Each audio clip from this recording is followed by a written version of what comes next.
Hello, welcome back to my channel. I'm Mama Mudhoni. I'm a mommy of two. I have a 2.5-year-old and a 6-month-old who I just started weaning about 2 weeks ago. So today we're just going to be talking about the different methods or different ways which you can wean your baby. And then once we talk about that, you can choose to Google a bit more on whatever weaning method sounds more interesting to you. And yeah, there's no right way of weaning, there's no wrong way of weaning. Like, as long as your baby is fed, really, whichever way and method you choose is okay. Weaning generally happens at around 6 months. This is when WHO recommends that you wean your baby off breast milk, assuming that you breastfed for 6 months. If something happened and you chose to give formula, that's also okay, but we'll generally speak about exclusively breastfeeding for the first 6 months and then introducing the solids at 6 months. So once the baby is 6 months, you can choose to wean using the traditional method, which is what most of us grew up knowing. That's all I knew. English today is hard. So growing up, all I knew was that once your baby gets to 6 months, you puree food, you spoon feed your baby.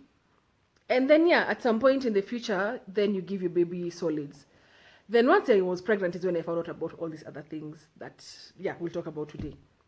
So traditional weaning starts at 6 months. You puree the food using a blender, or you can sieve it using a sieve or a kichungi. And then you spoon feed your baby. Generally at around 9-10 months is when now you start introducing your baby to finger foods, if you're using the traditional method. Finger foods are like sticks of carrots, sticks of cucumber, sticks of potatoes, things like that. So that's traditional weaning. There's accelerated weaning method, which basically means that you start your baby with solids or purees at 6 months, and then at around 7.5, 8 months, then so it's 6 months you puree, and then at around 7 months you can start mashing, and then by the time the baby is around 8 months, you've already started introducing 7.5, 8 months, you've already started introducing table foods and unmashed foods. So you don't wait for the 9 to 10 months. So it's basically traditional weaning, but you accelerate the introduction of the solid food. Let's call it solid food. And then there's baby-led weaning. Baby-led weaning means that the baby feeds themselves. You do not mash the food. You do not puree the food. You give food in whatever form it is that you would normally eat it as an adult. So for example, if it's rice, you don't blend it. If it's, what else? Rice. If it's meat, if it's a steak, if it's carrots, you just serve it the way you would have it as an adult. Then foods that are normally served in puree form, for example, a soup, then you'd give it to him or her in soup form. Oats, you give it to them still as oats. So you don't mash anything, you don't do anything extra to the food that you would normally have as an adult. And then there's combined feeding, which normally means that you combine baby-led weaning and puree.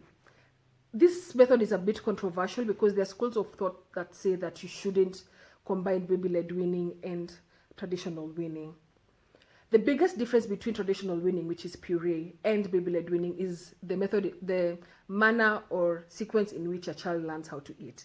So with the puree method or the traditional method, the baby learns how to swallow because the food is in puree form, and then later they learn how to chew. With baby-led weaning, a baby learns how to chew and then later will learn how to swallow. So with baby-led weaning, you don't really care about whether the baby is having enough, because really at that point at 6 months, it doesn't really matter, and enough is really a fad. Like, what really is enough? What is enough for baby A might not be enough for baby B.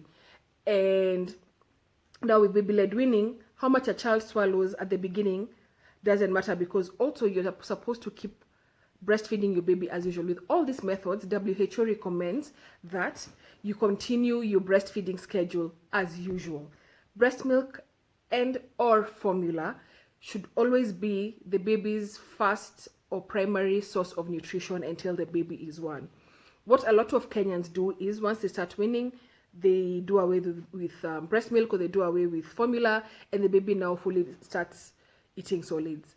And that's why so many moms get concerned about whether the baby is having enough. But we'll talk about that later when I'm talking more about baby-led weaning. So I was saying the baby learns how to swallow and then chew later with traditional weaning. With baby-led weaning, the baby learns how to chew and then how to swallow later. So when you combine the two, it's very easy for a child to get confused. So for example, if you're giving a baby puree and then decide to give them a piece of steak or some potatoes, it's very easy for this child to, so they've been swallowing the pureed carrots and whatever, and then all of a sudden they're giving them a potato and they bite it off. So it's very easy for them to just again swallow, because in their mind that is exactly what happens. You just swallow the food. So it's a bit controversial as to whether combined feeding is okay. What I've seen a lot of people advocating for and a lot of research forums advocating for is that you combine, but you do the finger foods and then you do the puree, or you don't mix the two in one sitting. So for example, for breakfast you can give uji, or you can blend your oats or whatever, and then at lunchtime you do your finger food, and then in the evening you do your puree or something like that. Then that is going to be a bit of more flexibility than choosing just one type. So next time I'll talk more about baby-led weaning and why I chose it for my family and for both my children.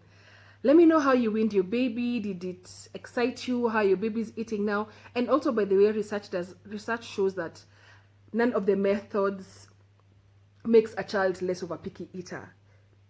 Yeah, does that make sense? Yes. So either way, your child can be a picky eater, or either way, your child cannot be a picky eater. I'll talk about how to try and reduce picky eating in a later video. So I'm trying to make this video really short. I'm already at 7 minutes. You're doing great, mama. Remember to subscribe to my channel and please share my channel. Comment, like, it really supports me. And yeah, see you next time, guys.